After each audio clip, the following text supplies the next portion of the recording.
A paz de Deus a todos, irmãos. Então, hoje nós vamos fazer mais um estudo da palavra, irmãos. Hoje nós vamos abordar, então, a segunda carta aos Coríntios, capítulo 3, do verso 3 ao 9, que um dos versos, né, é a letra mata e o espírito vivifica. Irmãos, ainda nós nos deparamos com irmãos que acreditam que não existe a necessidade de nos aprimorarmos nas Escrituras, que tudo é revelado pelo Espírito Santo, basta irmos até um templo e tudo é revelado. Então, irmãos, nós vamos fazer uma explicação no sentido de desmistificarmos isso e dizer, irmãos, através das Escrituras, do Senhor Jesus, do que o apóstolo Paulo fala, da necessidade de nós nos aprimorarmos, né, nas Escrituras, tá bom? Então, durante o estudo, nós vamos fazendo os comentários pertinentes e necessários, tá bom? Vamos começar então. Segunda carta aos Coríntios, capítulo 3, do verso 3 ao 9. O verso principal é este, né, irmãos? A letra mata e o espírito vivifica. Porque já é manifesto que vós sois a carta de Cristo, ministrada por nós e escrita, não com tinta, mas com o Espírito do Deus vivo, não em tábuas de pedra, mas nas tábuas de carne do coração. Irmãos, a tábua de pedra faz a referência lá, Moisés, quando ele recebe os 10 mandamentos, foi escrito em duas pedras. É nesse sentido, dizendo, né, essa antiga aliança, e que agora, mediante o Senhor Jesus, na nova aliança, os, é, os ensinos, tudo aquilo que é necessário para a salvação, as verdades, elas iriam ser colocadas dentro do coração, através de uma unção, de um trabalho do Espírito Santo. Então, verso 4. E é por Cristo que temos tal confiança, e é pelo Senhor Jesus que podemos fazer essa afirmação. Não que sejamos capazes por nós de pensar alguma coisa, como de nós mesmos, mas a nossa capacidade vem de Deus, né? Isso aqui tinha um trabalho de Deus sobre aquilo que o apóstolo estava ensinando, o qual nos fez também capaz de ser ministros de um novo testamento, não da letra, mas do espírito, porque a letra mata e o espírito vivifica. Agora, irmãos, nos versos seguintes nós vamos entender o porquê que foi dito isso. Ministros, Paulo era um ministro deste novo concerto do Novo Testamento, que não era mais da letra, mas do espírito, porque a letra está ligada aos mandamentos, aquilo que foi de Moisés, os ensinos de Moisés. E se o ministério da morte, gravado com letras em pedras, veio em glória, aqui ele chama ministério da morte. A letra mata, por isso que ele fala ministério da morte. Gravado com letras em pedras, veio em glória, de maneira que os filhos de Israel não podiam fitar os olhos na face de Moisés, por causa da glória do seu rosto, ao qual era transitória. E aí então, irmãos, como falou do rosto de Moisés, o resplendor que estava ali e tal, então nós vamos fazer um comentário lá do Êxodo 34, coloquei só o verso 29, né? E aconteceu que descendo Moisés do monte Sinai, e Moisés trazia as duas tábuas do testemunho em sua mão. Quando desceu do monte, Moisés não sabia que a pele do seu rosto resplandecia, depois que o Senhor falara com ele. Aqui as pedras as primeiras pedras tinham sido quebradas, Moisés estava trazendo as novas pedras. E aí então ele chegou ali no acampamento, o Arão, as pessoas viram que o rosto dele brilhava. Então isso está dizendo que teve uma glória nisso, mas foi transitório, né? Aquilo lá passou. Como não será de maior glória um ministério do Espírito, um novo concerto agora através do Senhor Jesus? Porque se o ministério da condenação foi glorioso, muito mais excederá em glória o ministério da justiça. Aí nós vamos entender esse verso e vamos dar uma explicação geral, aqui em Romanos 7, 14 e 15. Porque bem sabemos que a lei é espiritual, mas eu sou carnal, vendido sob o pecado. Porque o que eu faço, não o aprovo. Porque o que quero, isso não faço. Mas o que aborreço, isso faço. Então Paulo está dizendo aqui, irmãos, que se o homem fosse espiritual, lá no Antigo Testamento, os homens da Antiga Aliança, eles até teriam uma maior identificação, né, para cumprir todos os mandamentos. Contudo, o que é falado do homem? O homem, no seu estado carnal, ele erra, né? Porque o que faço não aprovo. Às vezes eu não quero errar, mas acabo errando, porque o que eu quero, isso não faço. Justamente aquilo que eu gostaria de fazer de bom, acabo não fazendo. Então, aqui está dizendo, nas entrelinhas, que o homem tinha muita dificuldade em cumprir mandamentos pela sua condição carnal. Por quê?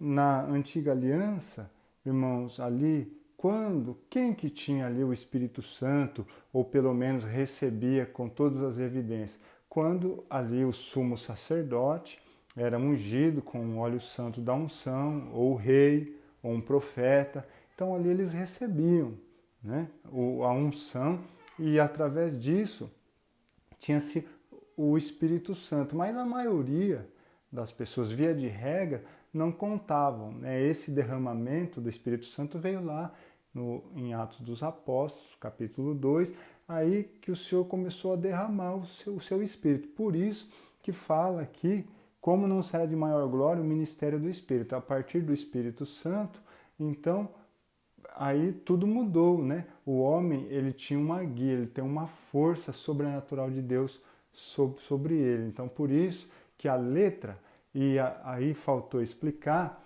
irmãos, por que a letra matava. Porque justamente o homem, pela sua fraqueza, quando ele era pego, justamente nesse momento de fragilidade, que ele foi pego no pecado ali, ele era executado, ele era morto, muitas vezes apedrejado. Uma pessoa era pego ali num adultério, ele era apedrejado.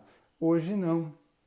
Uma pessoa que às vezes cai no engodo, no pecado, muitas vezes nós que somos espirituais, tá? Até Paulo fala assim, nós procuramos reconduzir essa pessoa, ao aconselhar que volte, que busque a Deus, que peça perdão, e não aparecemos para ele lá com essa letra fria que gerava morte, que gerava uma execução. Pelo contrário, né? Nós chegamos com o Espírito de Deus, com o amor, no sentido de promover a vida, né? Então é nesse sentido aqui que é falado, né, que a letra mata e o Espírito vivifica. Então, irmãos, isso aqui é pouco usado, mas ainda tem pessoas que citam esse verso de maneira incorreta, não sabendo o que tá por trás disso. Então nós procuramos explicar. Aí, continuando na parte da necessidade de nos aprimorarmos nas Escrituras, 1 Timóteo, capítulo 4, do verso 12 a 16. Ninguém despreze a tua mocidade, mas ser o exemplo dos fiéis na palavra, no trato, no amor, no espírito, na fé e na pureza. E aí é dito, Paulo aconselha Timóteo, persiste em ler, exortar e ensinar até que eu vá, né? Para que Timóteo persistisse na leitura das Sagradas Letras, para que ele tivesse um maior conhecimento e maior franqueza ali nas Escrituras. Não despreze o dom que há em ti, o qual te foi dado por profecia, com a imposição das mãos do presbitério. Medita essas coisas, ocupa-te nelas. Quer dizer, as Escrituras exigem uma meditação, uma ocupação, para que nós peguemos ela não uma leitura rasa, né, mas uma leitura profunda. Então, isso leva tempo, ocupa-te nelas, para que o teu aproveitamento seja manifesto a todos. Tem cuidado de ti mesmo e da doutrina. Persevera estas coisas, porque fazendo isto te salvarás, tanto a ti mesmo como aos que te ouvem, né? Então isso aqui faz parte do sacerdócio. O Senhor Jesus nos faria reis e sacerdotes, né? Então, quer dizer, a pessoa que maneja bem as escrituras, conhece e ensina e usa dela como instrumento de vida, de ensino, é um sacerdote. Então, e isso está contribuindo para a salvação da pessoa e dos demais que ouvem a palavra. Tá certo, irmãos? Atos 17, verso 10 a 12. E logo os irmãos enviaram de noite Paulo e Silas a Bereia, e eles chegando lá foram à sinagoga dos judeus.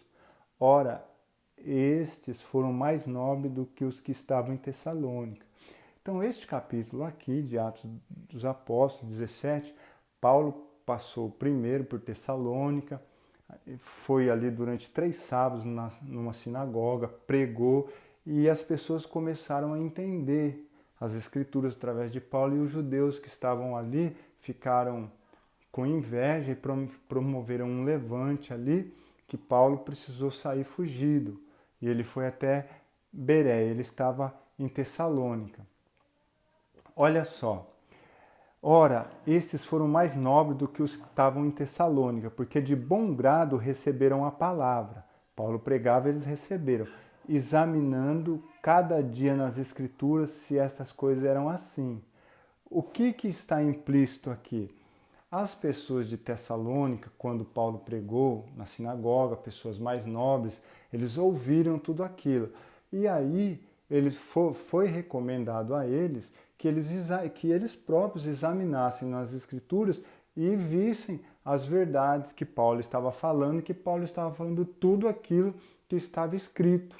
Paulo procurava 99% das vezes, ou se não 100%, ele falava somente as coisas das Escrituras ali e mostrava para as pessoas, para os irmãos, para os ouvintes, que tudo aquilo que ele estava explanando tinha o fundamento ali da lei, dos profetas, dos salmos. Tá certo, irmãos? De sorte que creram muitos deles, e também mulheres gregas da classe nobre, e não poucos homens, né? Então, isso aqui é só para mostrar, irmãos, que existia a recomendação, olha, eu estou falando as verdades das Escrituras Sagradas, agora vocês confiram lá aquilo que eu estou falando. E o que eu estou falando tem que estar escrito lá obrigatoriamente, é nesse sentido. João 5, verso 37 a 39, as próprias palavras do Senhor Jesus. E o Pai que me enviou, ele mesmo testificou de mim. Vós nunca ouviste a sua voz, nem viste o seu parecer. O Senhor Jesus estava dizendo para aquelas pessoas que estavam ouvindo ele, olha, a voz de Deus, o Senhor não falou em voz com vocês, né? O Senhor não falou. E a sua palavra não permanece em vós, porque naquele que ele enviou não credes vós. Examinai as Escrituras. Olha, examine as Escrituras, porque vós cuidar ter nelas a vida eterna, e são elas que de mim testificam. O que o Senhor Jesus estava querendo dizer? Olha, o Senhor não falou em vós, com vocês, e nem vai falar. Agora, o que vocês devem fazer? Vocês devem examinar as Escrituras, né, no sentido de um exame, um olhar profundo, uma leitura profunda, no sentido que vocês vão escutar que as Escrituras testificam de mim. Quer dizer, estava escrito lá onde o Senhor Jesus iria nascer, que ele ia nascer em Belém, que ele seria filho de uma virgem, como o profeta Isaías falou, o profeta Miqueias apontou que ele nasceria em Belém, o profeta Oséias falou que ele iria para o Egito, todas essas coisas. Então, são sinais, entre outras coisas, só para citar algumas. Isso tudo já estava previsto pelos profetas, Salmos e Antiga, até na lei, porque a lei também mostra o cumprimento espiritual ali no Senhor Jesus, todas essas coisas. Então, irmãos, muitos, salvo exceções, ninguém vai escutar o Senhor, a voz de Deus falando especificamente com ele, né? A grande maioria não. Aonde que a pessoa vai descobrir o ensino de Deus, a voz de Deus, o Senhor falando com ele? Através das Escrituras e através de um exame profundo, né, das Escrituras Sagradas. Desta forma, conhecerão as verdades e a vida eterna através disso. É nesse sentido que o Senhor Jesus ensinava o exame e a leitura assídua ali das Escrituras. Tá bom, queridos? Então, é um estudo rápido. Ficamos por aqui, irmãos. Peço a todos, irmãos, que se inscrevam no canal Evangelho, a Bíblia nos meios digitais.